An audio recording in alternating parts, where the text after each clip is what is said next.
Let's talk about it. Is it time for Tony Khan to step down as head of AEW Creative? Well, in this video, I'm going to tell you whether or not that should happen because there's been a lot of talk. There's been a lot of discussion, a lot of debate within the wrestling community right now about AEW. Yes, we all know that interest in this promotion has dropped dramatically across every metric known to man.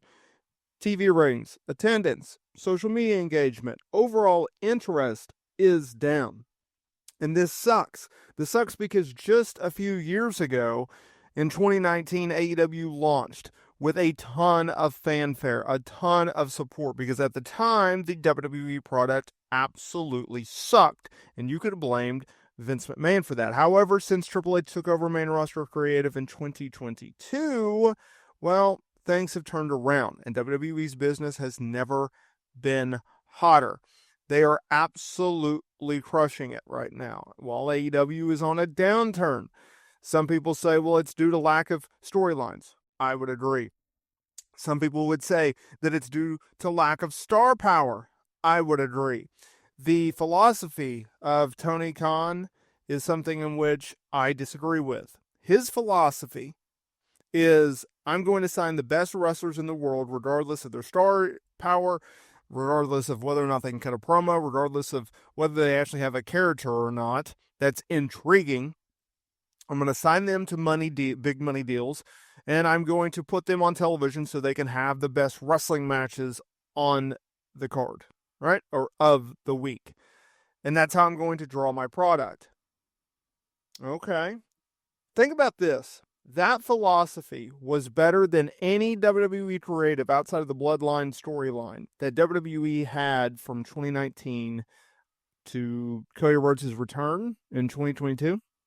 Like, under Vince McMahon, regardless of what he booked, AEW was better with that philosophy. They had no storylines, right? And when I say that, I mean, like, there's a difference between having storylines that are built into matches, right? I'm going to go after your championship, or I'm a better wrestler than you. And then there's a difference between what WWE is doing, where the most intriguing things about their shows is not the matches, it is the segments. Hey, we're going to have Roman Reigns and CM Punk sit down at a table and talk. Tune in, everyone. That was one of their most highest viewed videos on YouTube in the last 2 weeks. So, with that being said, if I disagree with Tony Khan's philosophy of booking, and evidently I am not alone considering that there has been a drop-off of interest in droves, is it time for him to step away? Now, we do know that AEW and Tony Khan, it's intertwined, right? He is one. He is the company. He's the CEO. He's the president. He's head of creative. He also has outside ventures, right, with the Fulham Soccer Club or his responsibilities with the Jacksonville Jaguars. He also has an analytic company that he runs.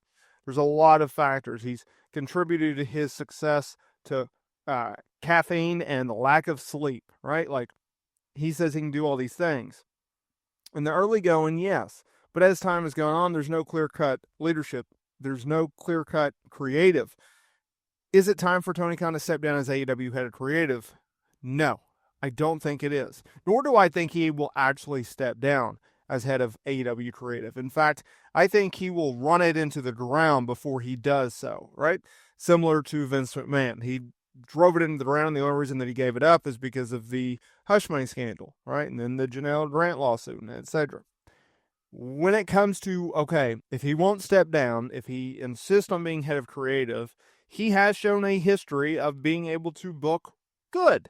It's just in the last year or so, it's really, really sucked.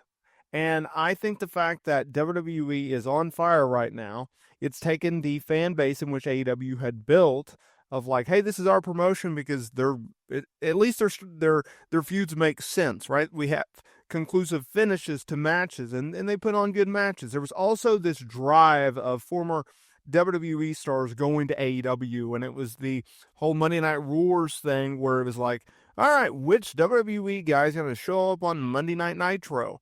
Who's going to go from WCW to WWE? And there was a lot of that, right? Cody Rhodes left. Jay Cargill left, going to WWE. And we're still getting that, but for the most part, it's a lot more AEW guys going back to WWE. Your Andrades, Alexis King went there. Ethan Page went there. Ricky Starks is going to be there. Pentagon and Ray Phoenix are going to be going there. So it's a lot more back and forth than just one-sided. I think the fact is Tony Khan has to start to delegate.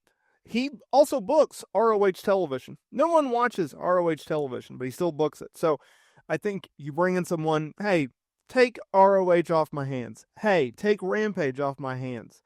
And start to delegate a little bit more. Maybe instead of running like, all right, I'm going to book this match and this match and this segment and this segment, I'm going to build this person to do this. Maybe he oversees like the bigger picture stuff of, okay, I'm going to work with the main eventers. Dana White of the UFC has this model where he has a booker in Hunter Johnson, or not Hunter Johnson, I forget his name, Hunter something.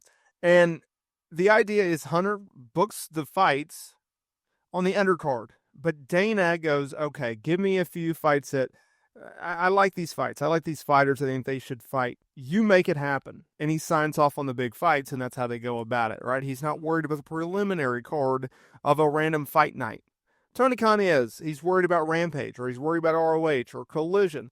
I also think that Collision has dramatically hurt AEW because it came down to the decision of, okay, from Warner Bros. Discovery a few years ago when they did that extension, when AEW started to at least have a dramatic influx of cash, it was, okay, we can move Dynamite to 3 hours, or you can install a new show, Collision, Saturday night. Also, it was at a time where AEW was like, okay, you want more content? We want more content. That's great. We also have this issue where CM Punk needs to be divided from our roster because he has so much issues, him versus our talent, or talent versus him.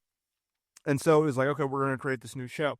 By doing so, it's a horrible night on Saturday night, but it's not going anywhere. They already confirmed it as part of the new deal. But my point is, you have a new show. It's a 2-hour show. You have to make it somewhat feel, as a big deal, even though it's your B show. And he insists on having talent exclusive to the B show that dramatically draws lower viewership. So your FTRs or your Thunder Rosas, or you can go down the list, they're not used on Dynamite because they're exclusive to Collision. Why? I don't know, but they insist on it, right? So I would say, no, you need to load up Dynamite as much as possible. I saw Okada was working on Rampage the other night, and it's like, okay, I get the idea. You're trying to build up that show, but at the end of the day, it's a lame duck show. It's about to be canceled within the next 3 weeks. What are we doing, right? You save Okada for a Dynamite, but you load up Dynamite with your big stars. And so I don't see Tony Khan stepping down as head of creative, but I also see changes must be made.